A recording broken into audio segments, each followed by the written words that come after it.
জাগ্রত শিল্পগোষ্ঠী কর্তৃক আয়োজিত আজকের এই অনুষ্ঠানে প্রধান অতিথি আজকে আমাদের বড় ভাই বাংলাদেশ জাতীয়তাবাদী দল বিএনপি বাংলা উপজেলা শাখার সম্মানিত সভাপতি জনাব ইকবাল হোসেন সেলিম ভাই, খন্দকার সেলিম ভাই এখানে আছেন। আমাদের ভাঙা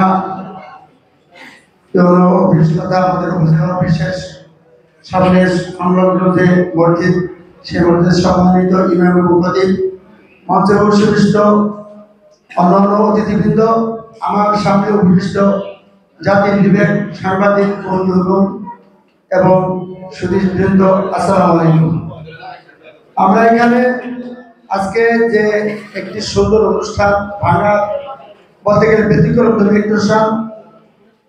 সংস্কৃতি দুই ধরনের, একটা ইসলামী সংস্কৃতি আর একটা হলো অপসংস্কৃতি।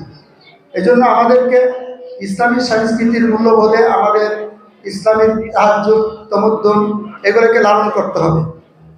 এই যে সাংস্কৃতিক অনুষ্ঠান, কবিতা, বিভিন্ন ধরনের লেখা, এই অল্প লেখার মধ্যে জাতির যে বিবেক এটা জাগ্রত হয়।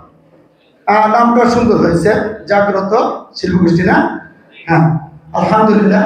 এই জন্য আমি কথা যেহেতু অনেক বলার ছিল, কিন্তু আমি এই জাগ্রত শিল্পগোষ্ঠীর দিন দিন এবং উত্তরোত্তর সমৃদ্ধি কামনা করছি, যাতে করে এই জাগ্রত শিল্পগোষ্ঠীর মাধ্যমে বাংলার আপামর জনসাধারণের মাধ্যমে, বিশেষ করে তৌহিদি জনতার মাধ্যমে ইসলামী মূল্যবোধ, ইসলামী সংস্কৃতির মনোভাব হয়, সে আশা ব্যক্ত করে শেষ করছি।